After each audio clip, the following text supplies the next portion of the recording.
Good evening. So, greasy hair, gardening, and moments of doubt. Let's just chat real quick.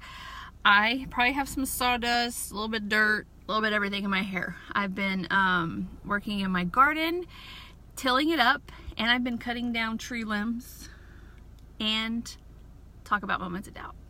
So, for those of you who are new to my page, hello, welcome. I'm blessed and honored that you're here. I don't take it lightly, I promise. And my name is Tommy Nicole.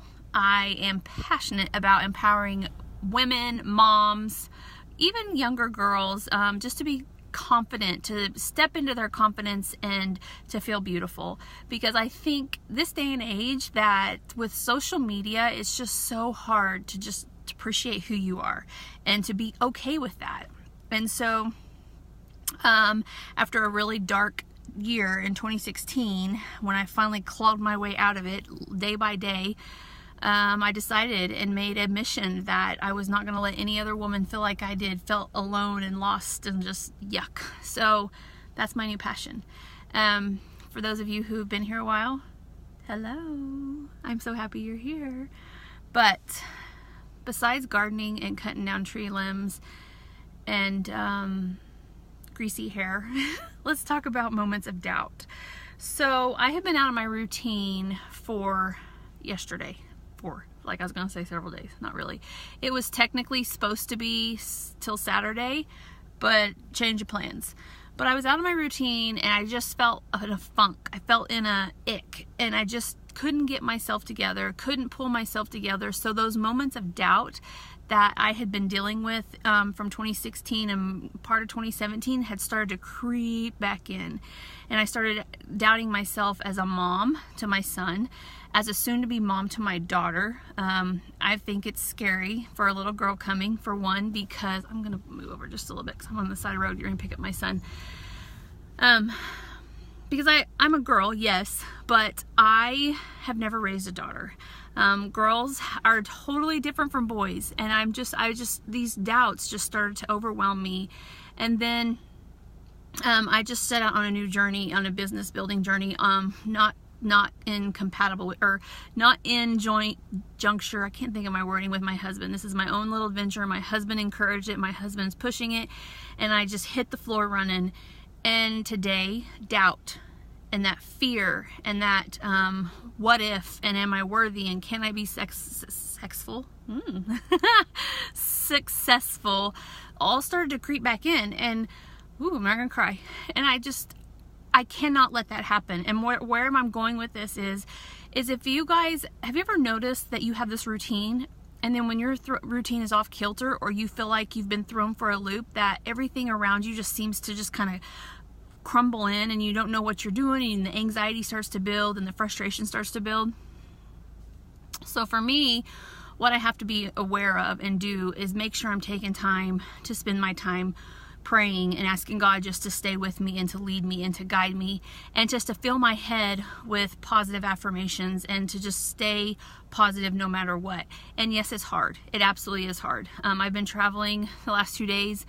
I came straight home. I didn't even go home. I just went straight to our farm, to where we're building, and just started working on my house and my gardening, and just started doing those things that I love and that just fills me up with joy, just to start filling my heart back up with the things that give me that sense of I can do this. And so for me, one of the biggest things is hard work.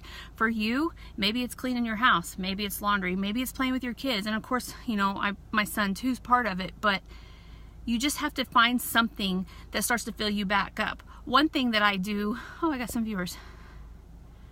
Hello, hi Miss Maggie, hi Dawn. One thing for me is if I'm home and I can't really go anywhere, I'll turn music on and I'll just start dancing. Just turn up my favorite bebop tunes and just get after it. Because for me, that can change my state of mind. And being out on the farm and working around my house that we're building, and working into my garden that I'm working on with my sister-in-law and my father-in-law, it just gives me that sense of I can do this. And so my point for you guys this evening is find something, find that trigger.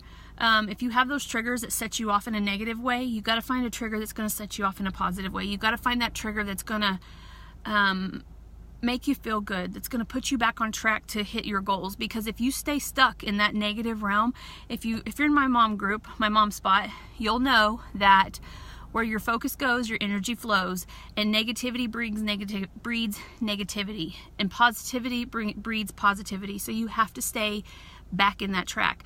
It's normal. It's going to happen. We're going to get off track. We're going to go off kilter, but we have to do all we can to get back, because if we stay off kilter, life is just going to start to spiral out of control. I could have easily, let everything else that surrounded today, other things that aren't so good, that are kind of ick, start to flood in, but I knew what I needed to do, and I made a beeline. I took a 2.5-hour drive, and I got to where I needed to go, and I did what I had to do, and I feel good. I can go home tonight knowing that I can get back on track and start doing those things, and know that I am worthy, I'm valuable, and I have a right to be successful. So I hope this touches you guys. I hope this gives you some inspiration, and just know that life is hard.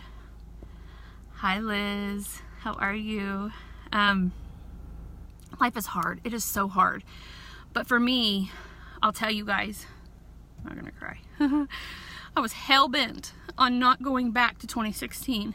And my daughter will be here in July. And it was about 4 months after my son that I just really hit rock bottom. And my son deserves everything that I could give him. And I feel like now I'm trying to make up for it. And not that I neglected him or anything like that, but I just wasn't that mom that I want him to be. And so I was hell-bent on my daughter. We're not going to do this again. We're not going to go back there. And for my husband also, for my family in general, because it's hard. It's a hard road. So, moral of the story, if you get off kilter, you get off track, find your trigger. Find your trigger. It's there. You just got to get to it. Even if you tell yourself it's hard, you're tired, you don't want to do it, because I promise you it'll change your state of mind like that, and then you can trek on back down the road. All right? Deal. Okay. I hope you guys have a blessed evening, and I'll talk to y'all soon. Bye.